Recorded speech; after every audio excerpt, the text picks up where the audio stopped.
Welcome to the News9 Mediaverse. I am Kartikeya Sharma and you are watching To The Point.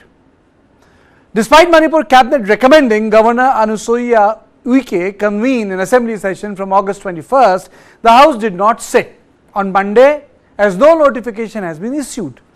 But another development has overtaken every other development, and that is that the Kuki bodies have again blocked National Highway 2, and this highway connects Imphal to Dimapur. Another body has also threatened to block National Highway 37. Let me come to the point and ask Brijesh, what is this politics of blocking national highways? I mean to say, you can do your politics, you can get your stuff by pressurizing politician, you can have your position, you can have your position, but what is this issue? What is this issue of blocking the highway and disempowering the common people? Before I come to Brijesh, just let me go to Mr. Suhas Chakma. Mr. Chakma, am I audible to you? Yes, please. What is this politics?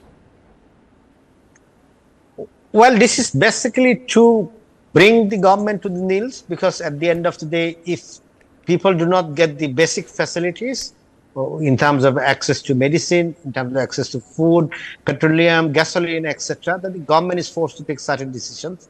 And I think everybody is trying to use this particular, means to put pressure on the other side. I think at this point of time, I think the Kukis believe that because their roads from Manipur's Mizoram sides are open, so they will not be under pressure. But all the groups, whether it's the MEITEIs or the Kukis, they have been using it regularly. In the northeast, this has been one of the means which is used. If we had seen earlier in Assam, all Buddhist Union used to actually disrupt the entire railway services to put pressure on the government of Assam and the government of India to bring them to the table. And often the government, because they do not know how to deal with it, they are forced to listen to the demands or sit across to the table. I think what complicates this time is that you cannot find a solution by sitting across with one group.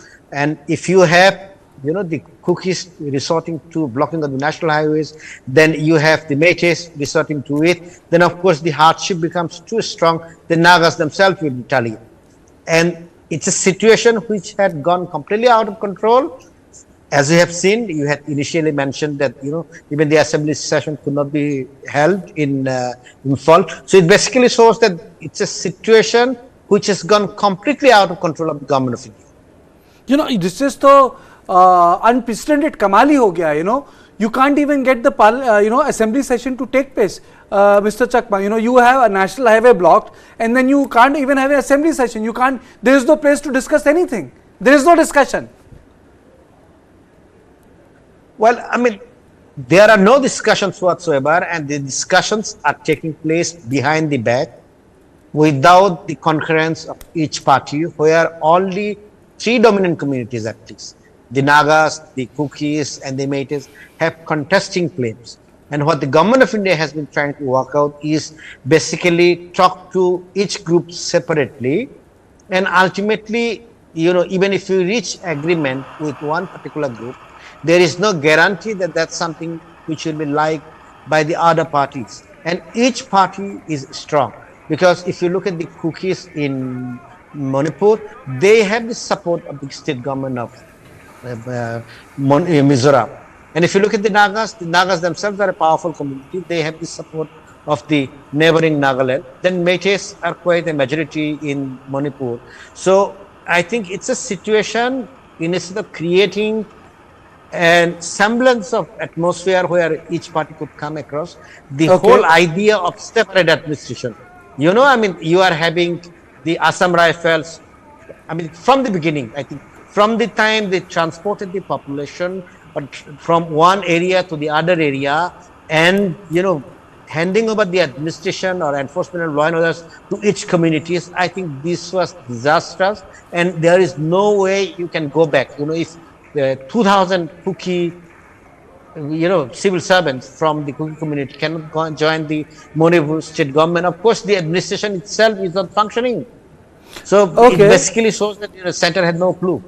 Okay, center has no. Mr. Bansal, what is this thing of burning empty houses? The visuals which we have played, they belong to people. It's not important whether an ex-MP, ex-MLA. But what is this burning empty houses? See, as we have been discussing in the past, and I have narrated it number of times, that the kind of hatred is among the community, it is too high. So they found that this MP's house, who's from other community, and it could not be burnt in the initial phase. So they just gathered together and burnt it. Nevertheless, it's quite the hatred has to get out of the mind of the people, and unfortunately, nobody is making any effort towards getting the communities together. So that is very, very unfortunate, and that's what Mr. Chakma also said. I fully agree with him that we need to bring in the communities together rather than talking with the communities separately with each other, like separately in piecemeal. It's certainly not right. Okay, there is another thing I'll get you. There is a picture I would like to play. I'll come to that picture. But okay, now the picture has already been played. Let me ask that question. What is this gun doing in Manipur? So it is a Vickers machine gun. It is a beast. I must call it as a beast. These guns are of Second World War vintage, and probably they were in the custody of Manipur police. They were left. And as I heard, I'm not very sure that I heard from the people that these were the guns who were looted along with the over 4,000 weapons who were looted on 3rd and 4th of May. And it is really a beast with a range of about 2 to 4 kilometers. And it is a 2 to 4 kilometers. Weapon. 2 to 4 kilometers.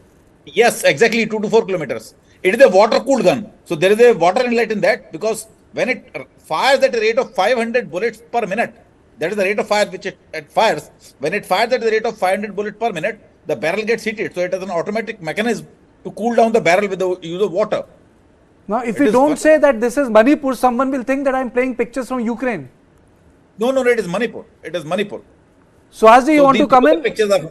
No, I'm saying that if I don't say it is Manipur, people will think that galti se producers ne Ukraine ki photo laga di hai. Kartikeya should get it right, huh? Suhasji, no, I think you have a shock on your face. No, I was completely shocked. And I just want to take on from what Major Bansal had said. 4,000 to 5,000 arms looted. I think what the government of India is not understanding is one simple fact, that every community, because of the existence of the armed groups, because of the availability of easy arms, both inside the country as well as from Myanmar, every community is armed to the teeth. Now, if you look at this kind of conflict, which people usually talk about, whether in former Yugoslavia, when Yugoslavia collapsed, or Rwanda or Burundi, when various kind of insurgent groups, operate. You have seen in the Middle East, in the Lebanon, where Israelis and have been fighting all other groups in operating from Lebanon, etc. I think the security forces do not have the capacity to bring the situation under control. And at this point of time, since everybody is so much armed to the teeth, now what do the army or the paramilitary forces could do? If you go and enforce the security, the law enforcement, if you use the force, because everybody has so much deep hatred inside, and they will confront them, and it will lead to the loss of civilians' life and in huge numbers. And people are not scared to die in this kind of situation.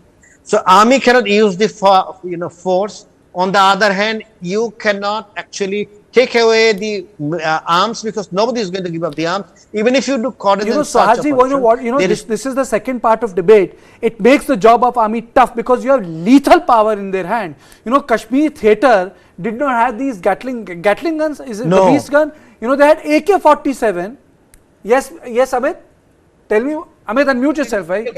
Huh? It is not a Gatling gun. It is a single barrel gun, but it is a very high caliber and high power gun. It's a high power. It's okay. It's a high power gun. Kashmir theatre even didn't have that. But the problem is, you have 4,000 of them somewhere in the Imphal Valley, and we'll get to it. What these guns can do. But as I was talking to Brijesh, बातचीत तो छोड़ दो, people are getting starved. Again, the national highway is being disrupted. Well, I think, this is just a pressure politics, because earlier you remember, the Kotu groups and others have been alleging that movement of essential items from valley to hill is not that much, and they're facing a lot of shortage. And this, if they block the national highway too, it impacts, supply of several critical things which comes from Churachandpur down to Imphal. And that is the reason why this blockade will impact life in Imphal. And this blockade is also sending a message that everything is back to square one. It's just sending a message to the state government, it's sending a message to the central government that everything is now back to square one, right where you started. Because, forget talks, we were discussing this on Saturday, Kartikeya, and they were also on Friday, about, how there is no peace process or track 2 or parallel thing is happening. I mean, there was just one attempt at peace process, and it fizzled out even before it started. And such is the hatred and animosity that, 90% of the people who were there, 10% didn't spoke, 90% of them said their names have been taken without their consent. This is the deep divide and hatred which we are talking about. So now we are back to blockade of highways, difficulty of in supply of essential items and all. Though Manipur police has said that they have ensured that, 100 plus trucks movement of their has been ensured. But I think it is going to become very, very difficult for people in Manipur if this blockade continues for long. You wanted to come in, Amit? Yes, I wanted to come in. I wanted to tell you that using the economic blockade as an instrument of pressurizing the government is not new in Manipur. There have been cases in the past where there were economic blockades for more than 500 days.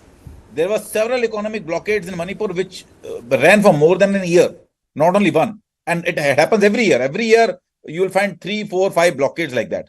So that is one thing that Manipur groups, they very well know that how to use these blockades as a instrument of pressure politics. Now I would like to state number 2. Now people may call me, the people have been already calling me as a Kuki guy paid by cookies, but I'm telling you, before this blockade of NH2 was imposed by Kuki groups, they issued a letter 4 or 5 days before that we request the blockades to Churachandpur road and Tengnopal road to be lifted up, because these 2 districts have been completely cut off from the rest of Manipur for last 110 days. Ever since the violence started on 3rd of May, people have been sitting on these roads and leaving apart the supplies for civilians. They are not even, these Mira Pipes who are sitting on these roads, they are not even allowing supplies to go for Assam Rifles and army troops. Army troops and Assam Rifles are being air maintained in these areas. So I am just telling you the kind of situation 110 days. So these Churachandpur per se, if I take this the district, has got a population of about 3.8 lakhs and another 1 lakh have come as a refugee. So the need of supply is more. And at the same time, you have cut down this entire district. Similarly, Tengnopal and More, you have cut down the entire district from Amit, shouldn't this be economic terrorism? Because what is happening is that the civilians are having a problem now. Whether you are a Kuki or a MEITEI, whatever you are, yes. Naga, yes. You can't deprive citizens of stuff. Yes, it is an economic terrorism, and it has been happening in Manipur for last 2-3 decades. It has been happening like that. I remember one of the economic blockade lasted for 530 days, almost 2 years.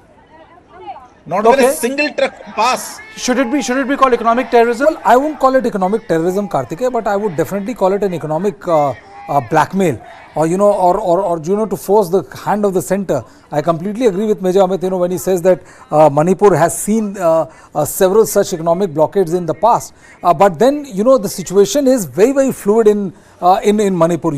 There is a situation where you see, thousands of guns in the civilian hands. Is anybody saying that these are the guns which are responsible for continual flavor, or at least ensuring that the pot is boiling? Is anybody calling them, weapon terrorism? So the point is that, right now the situation is in a flux, and the fact is that every side is taking whatever action they deem fit to ensure that their interests are taken care of.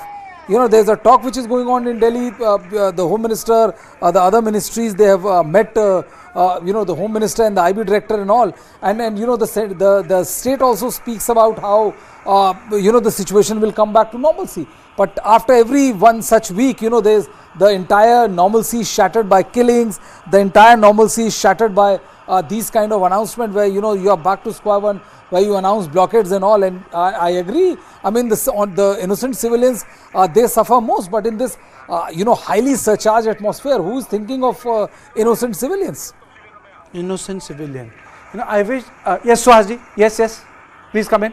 I just wanted to highlight one particular point. That is that at the center we have the BJP, and also at the state level we have the BJP. So when the chief minister of or the cabinet ministers, council of ministers of Manipur called the state assembly, which is not sanctioned by the governor, it just shows the level of disconnect, even with the government, within the party. So I have never seen anywhere in India, at least in the last 30, 40 years, where, the political party at the center denying the state assembly to its own party at the state level. So this disconnect between the Manipur government led by Biren Singh and the Ministry of Home Affairs shows that actually nobody knows what is happening on the ground. What they know and what they have is there are certain leaders from the suspension of operation groups who are camping in Delhi, and the government of India is talking to them. But the situation is such that each community group plays a critical role because it has become communal. So in that kind of a situation, you are not even talking to all the Kuki groups. And I am telling you that the groups which are engaged in suspension of operations, they do not control over all the Kukis. So I think it's such a dangerous situation. Now, the second part which I was trying to say is that where will it lead to? Because at the end of the day, you have the arms to the teeth, you can bombard the areas, you cannot use disproportionate force because they are civilians, and big powers like the United Kingdom and etc. had failed to, United States till Bill Clinton, decided to bomb in former Yugoslavia, then, nobody acted. So you cannot also take that kind of an action. So this situation is different from the other blockade which Major Bansal was referring to, 565 days and etc. Here each community has its own stake, and never in the history of Manipur the three communities actually vying for blood for each other, because the Nagas are not participating directly, but they are as much participant, and soon I think they are going to come, because the day you find a solution with the Kuki groups, the Nagas will be up in arms and they will be much powerful groups than the Kukis. I think United Naga Council had issued a statement, Amit, today. They issued a letter today in which they are saying that, so the language is as... I'm playing out the letter, so you can talk about it. Yes, so they are talking about the census of Kukis. They are talking as the Kukis are illegal immigrants. They're talking them like that. That the word Kuki was heard somewhere around 19th century, late 19th century. They're also, so they are calling it as maybe it is they're talking of memorandum also of section 223. All those things are there. So what Mr. Chakma is saying is perfect. I'll read it out. I'll read it out, and it says, and what is mentioned in the memorandum of the area of Outer Manipur for the creation of Kuki state, the Kuki only excluding the Zo people, also with Kuki hills which may exist somewhere else. Do the Kuki speak the same sense? Such wild venture will lead the Kukis to nowhere today. In future, it's sheer attempt to script bad history for unending enmity between us. Absolutely right. So Haji, bang on. If you look at the language they have used, it is very clear. And it says, it is pertinent to bring to the notice of all conscientious individuals and authorities that the state of Manipur is now flooded with illegal immigrants from Myanmar and Bangladesh. In the district, there has been increasing expansion of villages, creation of new villages rampantly. Columns of illegal camps are being built in alarming rate near the town of Moray and surrounding areas to facilitate settlement of intruding Kukis from Myanmar. This is a very strong statement from the United Naga Council. Earlier, they were silent. You're bang on. I could have just... Kartikeya, the other day I mentioned it to you that in April itself, after the judgment came up on, I think on 19th of April from the High Court saying that the MEITEI should be considered for the STs. At that point of time, in private conversations, many of the Naga groups from Manipur, they called me up and they raised these issues at that point of time. And when the riots broke out, at that point of time, they had mentioned that, because even though we are also STs, cookies are also STs, the fear is because cookies can no longer go to Imphal Valley, they will come up and they will buy the lands in Moray. And of course, we become minority in our own areas. So everybody is talking about their own territories. So that is why the problem is so complex. And unfortunately, the Home Ministry, the more they delay, they just are getting sucked into it. Because even by next couple of months, I do not see there is any solution. Imagine if the Naga groups get involved, Naga armed groups get involved into the conflict, or MEITEI armed groups, which may or may not be playing a role, also get involved into this conflict. So you will have actually a former Yugoslavia in Manipur, and the central government not knowing what to do, irrespective of whichever is the government. That's the scenario I see at present with the economic blockade, because nobody is going to lift the economic blockade, because it means giving in to the other group. So who will blink his eyes first? Nobody wants to do that among these three communities, and soon you made a point. You are saying that the people who are part of the Sioux agreement umbrella are not the ones who are right now blocking the highway. Then who's going to talk to me? Who are these people then? Well, I mean, each community has so many groups, and each time you will see different, different alliances of the tribal communities coming up. So within the tribal communities, there are contests for, representation. So within the Kuki groups, you will find different groups claiming we are the one who represent the Kukis. The same will go for the MEITEI groups, and the same will go for the Nagas also, because there are different groups. In Naga are slightly better off because of the strong influence of the NSC and IM in that area. Otherwise, there is no monolithic group which can claim that I represent Kukis. So today, what the Kuki groups who are holding talks in Delhi sign something, it is not necessary for the, these civil society groups or the community groups. Let's not call civil society. Hello, the community groups operating in Manipur accept the same terms and conditions. Okay, hello Dr. Tombing, how are you? I'll come to you, Swazi. Hello Dr. Tombing, how are you? Hello. I'm very sorry. No, it's okay. Dr. Tombing, we are saying that this blocking of highway, I mean, it really needs to stop. I mean, so whether Kuki, MEITEI, anyone, how can you make common people suffer? Now again, this Dimapur-Imphal highway is being blocked. Yes, this is a very unfortunate development. And then what I see is that the society, in some way, there are multiple pockets of power, and it seems the state does not have its influence on any of the communities, and therefore, in these multiple pockets of power, people are asserting in some kind of a very vindictive attitudes towards the other section of the society. And I see this as a very problematic one, because it's like, in one way, there is no intent of reciprocity with regard to human kindness, because this is a humanitarian crisis that we are suffering because of the ongoing ethnic violence. And let's say Imphal receives food supply, medicine supply, but then it does not seem to be going beyond the Imphal Valley. And if there's an attempt also, there are certain sections of society which feel that rather than reciprocating, maybe in one way put the community into certain chaos. And in fact, the community seems to have learned not necessarily the goodness and kindness of any society, but rather a very vicious, vindictive approach to whatever the issues and crises we are going through for the past 100 days and more. Yeah, thank you. Okay. So now I'm going to play some very important graphics. This is Supreme Court on Manipur today.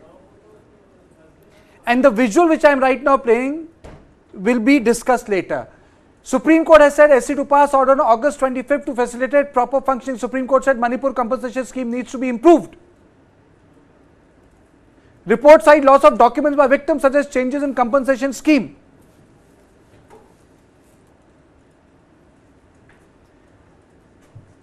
The panel has submitted 3 reports. The Manipur first report highlights the loss of documents by citizens. Second report seeks abrogation of compensation scheme.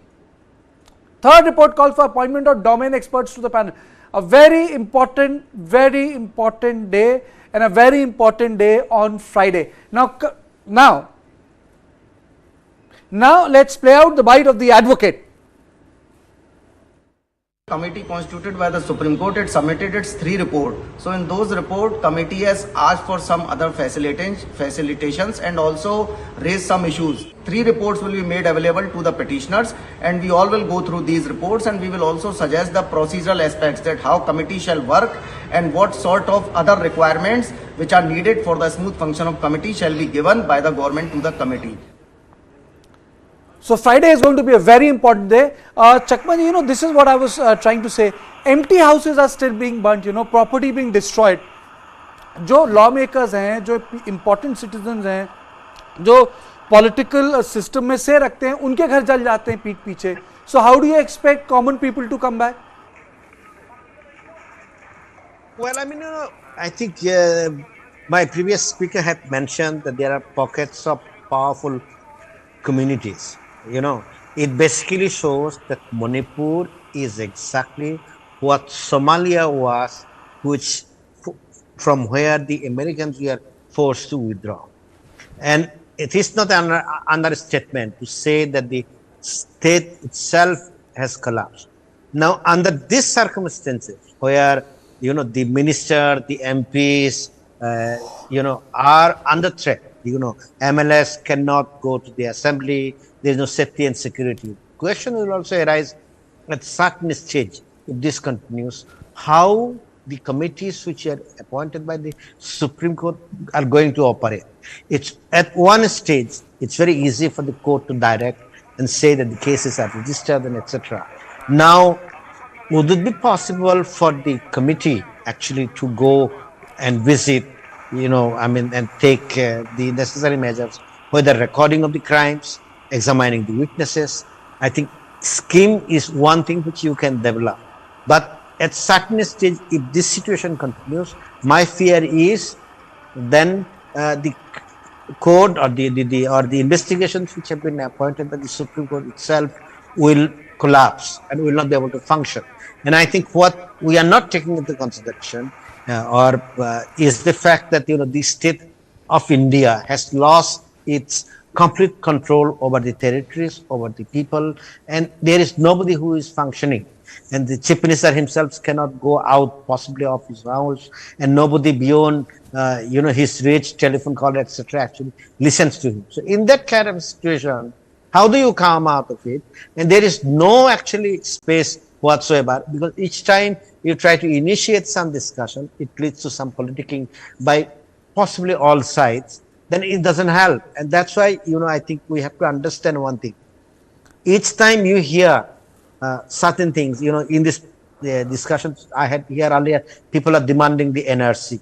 And in fact, the Naga groups mentioned saying the Kukis are, refugees, they had come in the 19th century, etc. Forget about the 19th century. When people are fleeing to save their lives, they do not carry any documents. And if they have forgotten their Aadhaar number, if they have forgotten their, PAN number or the voter ID number, they have lost everything, even possibly the property numbers. How are you going to retrieve them? And you are a refugee or that's a stateless person. Then you have, in the midst of it, the Ministry of Home Affairs issuing direction to Manipur and to Mizoram government, undertake biometric identification of the illegal immigrants. And for God's sake, who has given this idea?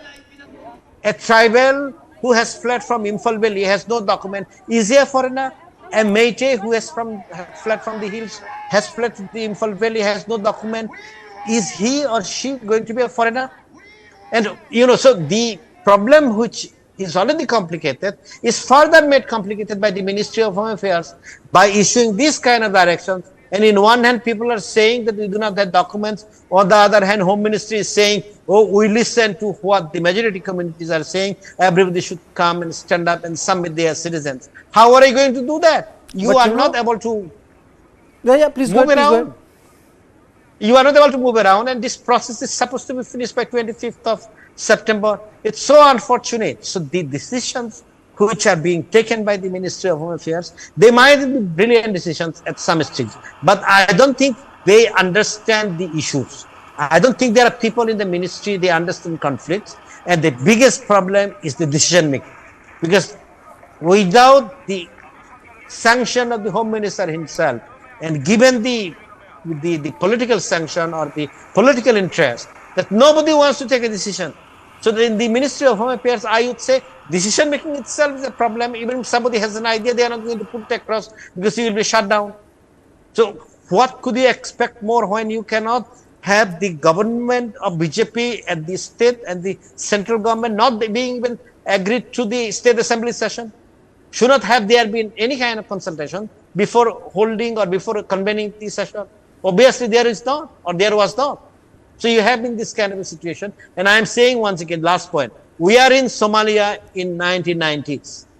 Irrespective of the number of security forces, even if you send more troops, you cannot bring the situation. And I think if you ask me today, once again I am saying, nobody even thinks about bringing the MEITEI, Naga and Kuki civil society groups, taking them somewhere and holding talks with them, following the Chatham House rules. Okay. That has been done. It is not being done. Okay. The only agencies you put is those who are connected with the Sangh Paribar, and they are not necessarily the people who have the experience of facilitating this kind of talks. Okay, fair point. Fair point. Mr. Bansal, I also want to add one thing and want to know from you, because you have served in both theatres, Kashmir theatre and Northeastern theatre, with such heavy machinery being available. How does it make the task of army difficult? You have AK-47 in the valley, and we have seen what's happening in Kashmir. You have these weapons which you are saying has a range of 3 kilometers? 2 kilometers? 2 to 4 kilometers. 2 to 4 kilometers, and they fire how many bullets per minute? 500 bullets per minute. 500 bullets per minute. And a range of 4 kilometers. Sorry, अतिशोक्ति अलंकार का मैं इस्तेमाल कर रहा हूं, बस tank की कमी है. So, see, we have not seen such kind of weaponry even in J&K. These are extreme heavy weapons which are no longer in use by the armies nowadays. They were being used in the Battle of Imphal and World War II, and I think ever since then they have been. So how have they come to Manipur? Across the border? Hello? How have they come to Manipur? Smuggling? No, these were lying in Manipur ever since the Battle of Imphal in World War II. So they were being used by the British forces. They are the British guns. तो इनके हाथों में कैसे आ गई? So they looted the weapons from the training centers. They were lying in training centers. They were lying in the police armories. They were lying in the Manipur Rifles armories. So they were looted from there. That's how it reached these people. See, this also is a symbol, Kartikeya, of what everything that has been wrong with the state police right from day one. All these weapons, it's not like, somebody has gotten it or somebody has smuggled it. People are making homemade weapons also. They are improvising on the weaponry, which is also adding lethality. And also these weapons, weapons which have been looted in the hill, and weapons which have been looted, most of the weapons which have been looted in the valley. So now what has happened is that, that the citizenry is armed completely. And they are ready to pick up cudgels, and it's going to be very, very difficult for army, even if you impose after. So, Mr. Bansal, what is the challenge in front of the army when such weapons are on field? What is the challenge? Means they can be on sale, so they can be sold anywhere. The international mafia can take use of them. And I have mentioned a number of times, then if you count all the weapons currently available in the hands of non-state actors in Manipur, you can equip an entire division of army. Equipped an entire division of army with these weapons.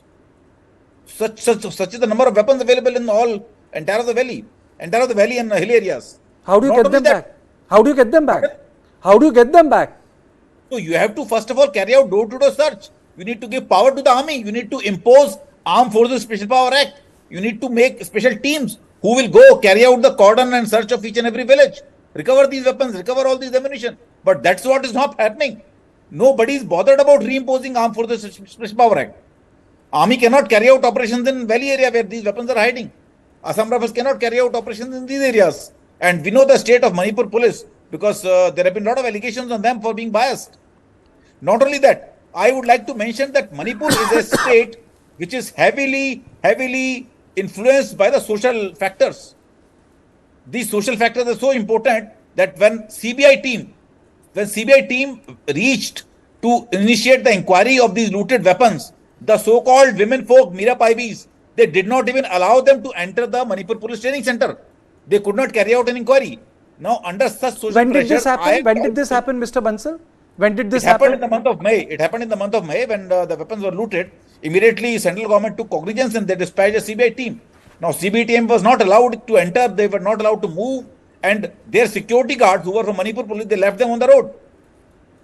Finally, they had to rush back to their guest house and whatever happened after that is not known. Anyway, so when there is such a strong social pressure, such a strong social society in Manipur, what is the guarantee that they will allow the Supreme Court appointed panel to function? This is exactly what I had said, Kartikeya, that day when the Supreme Court... I'm doubtful about it. So this Justice Mittal's commission or maybe whatever CBI commission they have appointed, they cannot do anything.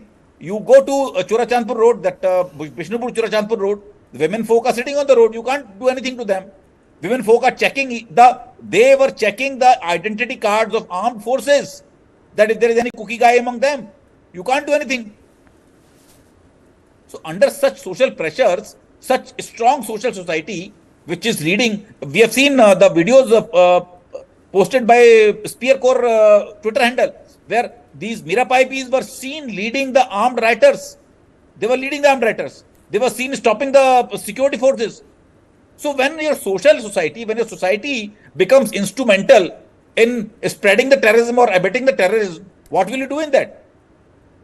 So that's exactly the problem of Manipur. And when you're talking about this blockade, I'll relate it to the blockade. See, blockades have not started, this NH2 blockade started now today. But what about the blockades of roads leading to Churachandpur and Chandel and Tengnopal? They were blocked for like 110 days. 110 days, not even a single truck has passed on those roads. Now when cookies are blocked, तो लोगों को खाने को क्या मिलेगा? उनको खाना पीना, medicine, how are they accessing it from other states? No idea. See, supply from Mizoram is very much limited because the road is not very. First of all, it is a treacherous road which takes about 14 to 16 hours. Secondly, it is a very 14 to 16 hours. Not a very 14 to 16 hours. 14 hours. 14, that is minimum. It may take more. 14 to 16 hours for a light vehicle, for a jeep or gypsy to reach from Aizawl to Churachandpur. But if you take a truck, it may take 24 hours, it may take more than that, but road is very bad. At places, the landslides are there, at places there are potholes, at places the road is completely flushed away, washed away. So under such situation, the supplies coming from Mizoram is very much limited. So they have to be dependent upon supplies coming from up now. For last 110 days, supplies were coming from Dimapur, but they were not reaching Chandel, they were not reaching Tengnopal, they were not reaching Churachandpur. So now cookies have initiated a counter blockade in NH2. Now the entire state will suffer. So ideally, these kind of humanitarian things are responsibility of the state government. They should have ensured that supplies are reaching each and every corner of the state. Had they were, अगर उन्होंने सोचा होता, अगर उन्होंने ensure किया होता कि supplies are reaching each and every corner of the state, today's situation would have not arisen at all. Okay. So basically, you are saying it's a counter blockade, blockade per blockade, Mr. Tambing? Yes. Kuki have already sent a letter 4 days back.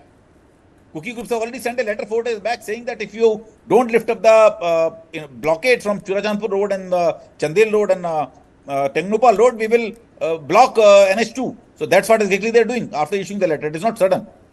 Okay. Dr. Tambing, Dr. Tambing wanted to come in. Dr. Tambing, please. Yes. In fact, the present imbroglio and then again the narrative of counter blocking. In fact, somewhere there is a sense of insecurity among the Mizo Kuki communities now, because we could see that from Mao onwards, vehicle could come, goods and other services, materials can come. But then, like Major Bansal has said, the moment it reached Imphal, going to Churachandpur and other places, it's almost impossible. And in fact, it has not been possible. And this is where, in fact, the fault lines are getting very strongly demarcated.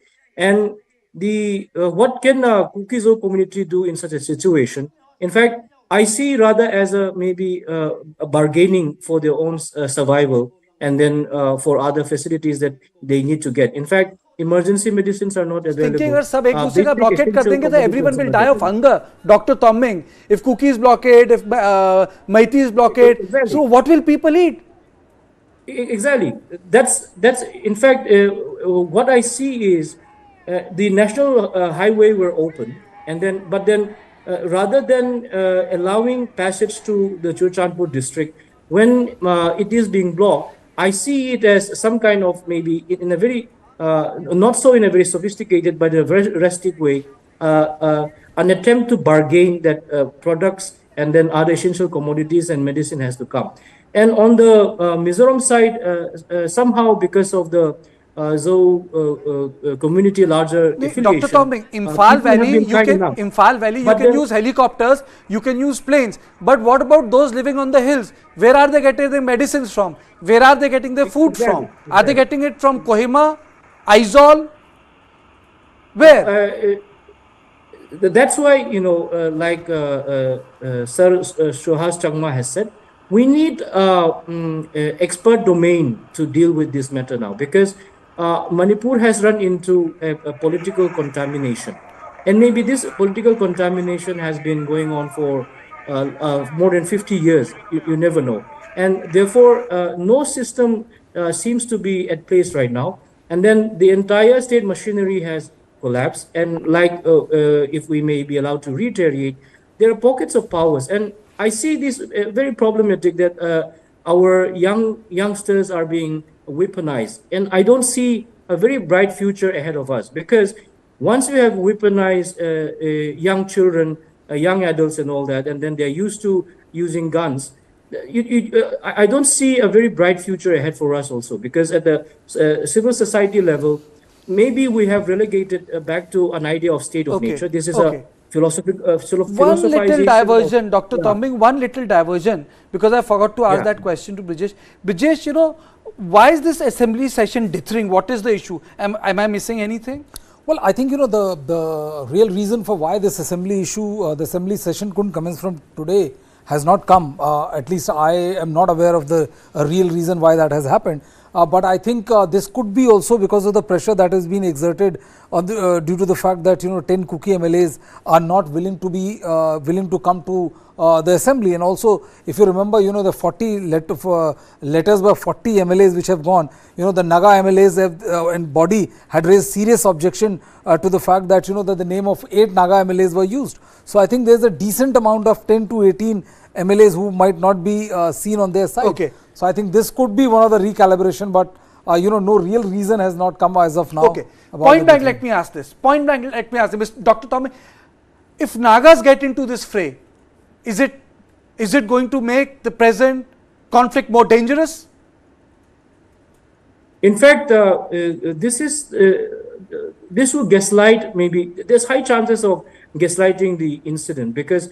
But then on the other side, when you look at the matter, Nagas have their own political aspiration, and then because of a very tall leader who happens to say that indigenous communities of Manipur are MEITEI and Nagas, that has also been in one way hijacked and then being weaponized against the Kuki-Zo communities. So therefore, every Dr. Tombing, the reason why I'm asking you is, if you look at the Naga letter, the language that has been put into place is something which I would say is threatening, and I'm not mincing any words. It's threatening in the way, or if I may not use the word, intimidating. It's a better way. It just changes the dimension. It just changes everything. It's like a third person, which was the silent spectator, has openly come out. I don't know whether you have read this letter or not. United Naga Council. It seems, the idea of imminent domain of the state is nowhere in existence. It is, the state does not exist. And for a central government to look at this matter, it's very problematic, because the sovereignty of the state in the idea of Union of India is to the extent whatever the boundaries of Union of India is.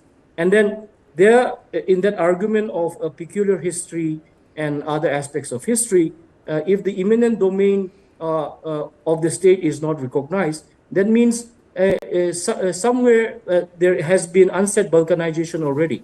And then the idea of states, like whatever the state that is existent, it is a convenient arrangement till the actual idea of self-determination get Okay. clearly expressed under certain. Let me get this, Suhasji. Naga's getting into the fray. Does it change a lot of things? It changes everything. Everything. And the only unfortunate part, yes, it changes everything. The only unfortunate part is the way only the Kukis are being identified and vilified as illegal immigrants and refugees. Because when the military took over on 21st January, I think 2021, in Myanmar, the refugees from Myanmar also had crossed into Nagaland, and they belong to some of the Naga ethnic groups. So all communities who have their brethren on the other side of the border, they regularly come.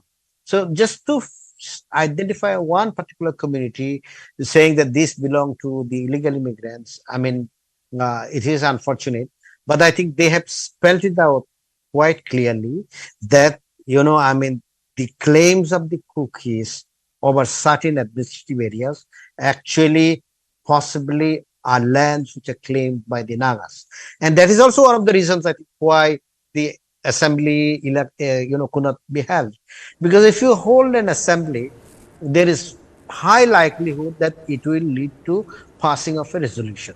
And at this point of time, passing of a resolution would mean in Imphal, basically the MLS belonging to the MEITEI communities who could attend the assembly, reiterating that territorial integrity of Manipur shall be preserved, and possibly even they would deny any kind of autonomy within even Manipur, either under the 6th schedule or by even amending the Hill Council Act and etc. So the center knows very much that each and every MLA belonging to the MEITEI community is committed to territorial integrity of Manipur. And that is why they had reacted in a manner of burning down the State Assembly in 2001, when the ceasefire agreement with the Nagas we are extended. So you are saying that this is the reason why the assembly is not being called. Probably they would have done that, and the center really wants to avoid this sort of a statement coming from the assembly there. Yes, absolutely. No, I mean, that's absolutely possible, because you cannot hold an assembly special session without leading to some decision. And any private member saying that this is the resolution I want to place on record in the assembly, there is nobody, no MEITEI, which could say that, I am opposing this. And you could see that Chief Minister, in a way, challenged the entire leadership of the BJP. But there is another issue also here. Now with this letter, I think one community is getting hemmed from two sides, Major Bansal. It changes everything, as Suhasji said. Yes, it is going to open a new Pandora's box. See, Nagas are a very strong community. I will tell you the reason why they have sent such a strong letter. Because Nagas have always been demanding a greater Nagaland, and the few areas where Kukis are currently located, like Chandel, Tengnopal, More, so they claim these areas to be part of their greater Nagaland. Since now Kukis are asking for, Kukis people are asking for an autonomy, they're asking for a separate administration. So Nagas are a little bit apprehensive that in case of this autonomy, these areas, Kuki areas, which are claimed by us, should also not go into autonomy. So because of that, they are issuing such a letter, which I can understand with the language of their letters. And because they mentioned More in this letter. More is an area which is dominated by... Mentioned More? Yeah, they mentioned More one place in this letter. More. Yes, More is the place. They mentioned More in at one of the places in these letters. So which I can apprehend that this is most probably because of the so-called autonomy being asked by the Kukis. And Nagas are thinking that in case Kukis who are given a separate administration, for which they're talking to the central government, the areas which should be under control of them may get away. So this could be one of the options, but nevertheless, in case Nagas come into fray, then situation is going to be worst. And as Dr. Chakma said, we may not be in 90s. We may not be 90s Somalia today, but in case Nagas come into fray, it will certainly be a 90s Somalia. Second thing is that I have always been telling is, see, we have to resolve the situation. Today, people are feared. People are afraid. People know that another community will come and attack them. So the only solution to this is firstly demilitarize the entire area. Unless you demilitarize it, communities cannot come and talk. You need to first demilitarize and then call the communities on a same platform and let them talk. But lot of people are saying, if you demilitarize the valley, you also demilitarize the hill areas. You do away with the Sioux agreement. Is it possible, Dr. Tombing? Is it possible? This is a very tactical query, I believe, because from the Kuki zone narrative, the state and then the state police always have been partitioned. So when you demilitarize, civilian demilitarization is one aspect of it. And then what about the police then? And a state cannot be without police, and therefore law and order have to be maintained by the police. And once you demilitarize, who should take over? So in the absence of any kind of a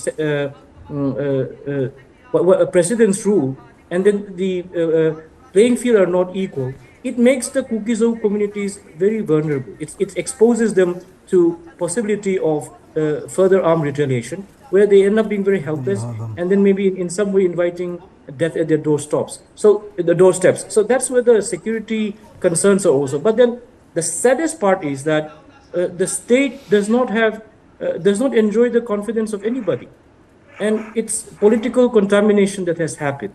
Okay. And stagnation of community, and then the other being adamant of the demands, and then you may want the territorial integrity, but you do not want the people.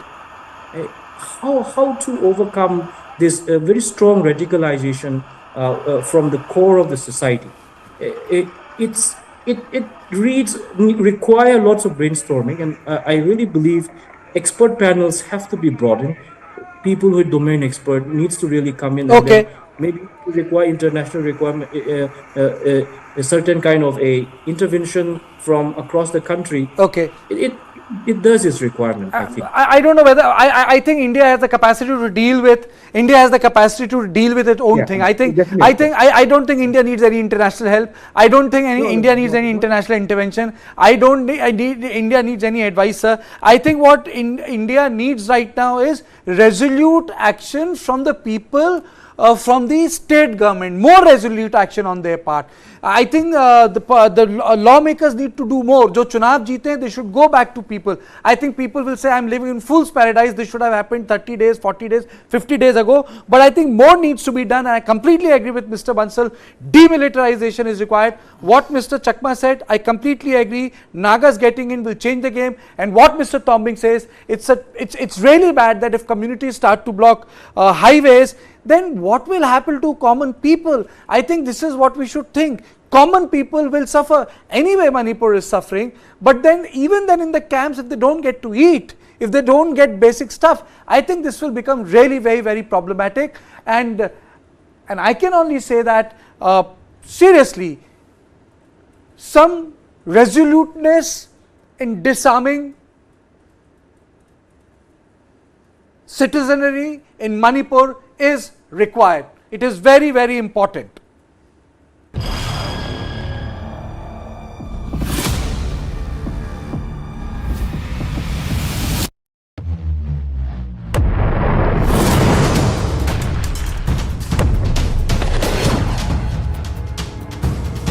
He thought he could outlast us. And 1 year later,